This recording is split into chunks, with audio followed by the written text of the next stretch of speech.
had set for him. And I knew Charlie would always do his best to help me with the same. My marriage with Charlie was the best thing that ever happened to me. And I know it was the best thing that ever happened to him as well.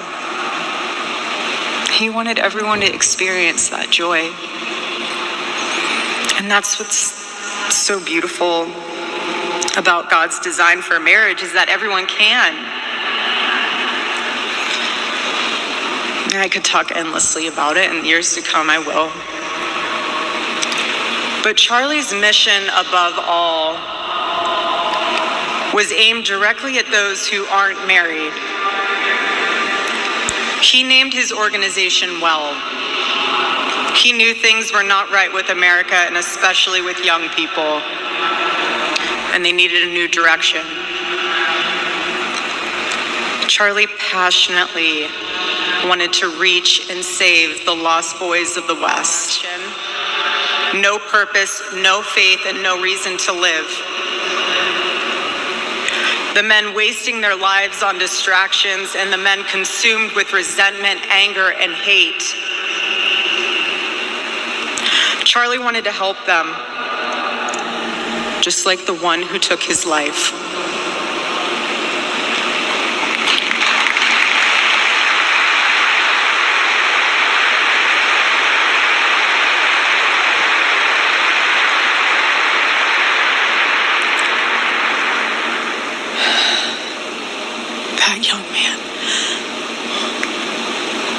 That young man, on the cross, our Savior said,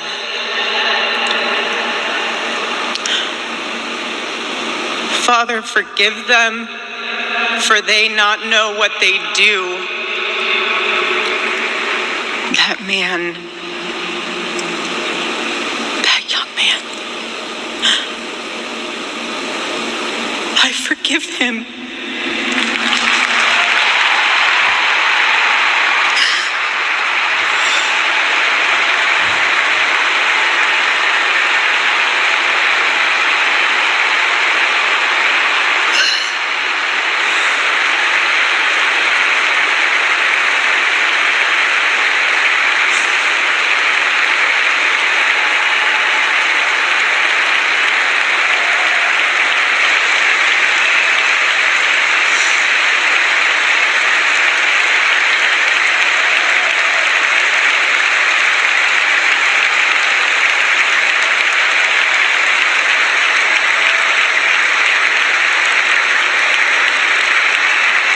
I forgive him because it was what Christ did and is what Charlie would do. The answer to hate is not hate. The answer we know from the gospel is love, and always love. Love for our enemies and love for those who persecute us. The world needs Turning Point USA.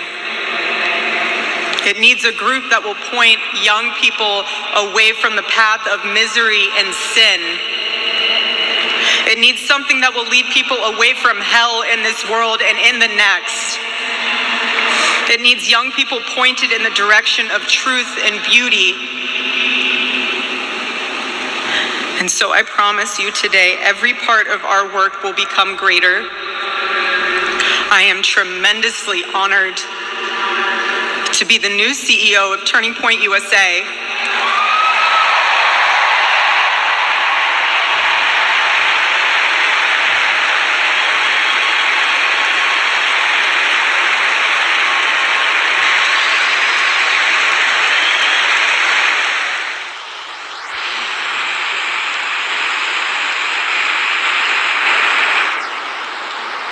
And all the heavenly mysteries were revealed to him. God's love continued to be revealed to me in the days that followed. The next day on the tarmac in Air Force Two, I confronted Usha Vance, precious woman. I held her hand and I told her, honestly, I do not know how I'm going to get through this, she told me something. She said, you know when you're on an airplane with your kids and it's the last 15 minutes of the flight and things are crazy, kids are not cooperating, toys are flying everywhere and everyone's screaming, and you think to yourself, I cannot wait for this flight to land. And it's 15 minutes before you land.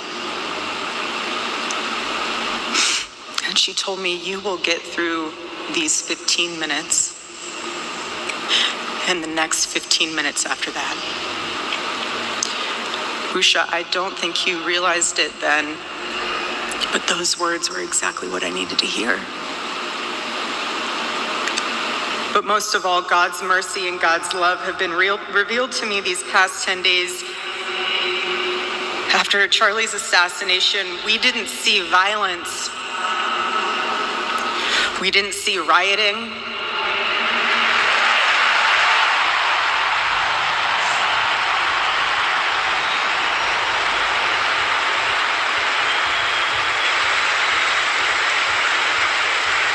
We didn't see revolution. Instead, we saw what my husband always prayed he would see in this country. We saw revival.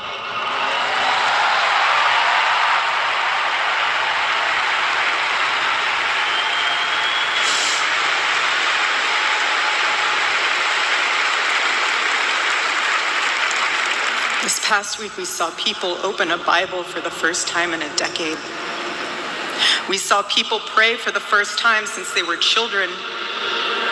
We saw people go to a church service for the first time in their entire lives.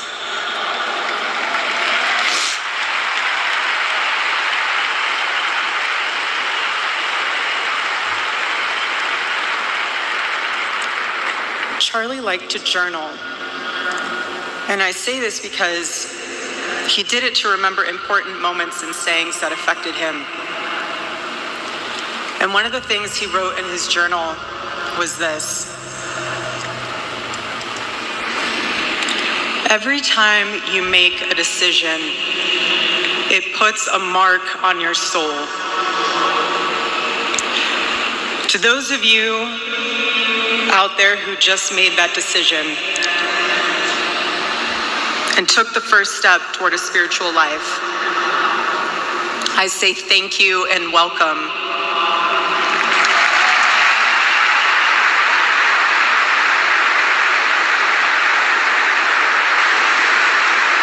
One day I hope you look back and realize it was the most important decision of your life, because it is. All of you who are already believers, it is your job to shepherd these people. Do not take that lightly. Water the seed of their faith. Protect it and help it grow. Every day as Charlie rode into the office, he would go through his contact list. And I know there's many of you who were impacted by this. He would go through his contact list and send Bible verses for the day. He knew that faith was a habit. The more you live it, the more it grows. But know this too. The seed has only just been planted. The enemy will tempt you the most in a time like this one. God will always be there for you, but you must choose to mark your soul again and again in the direction of Christ.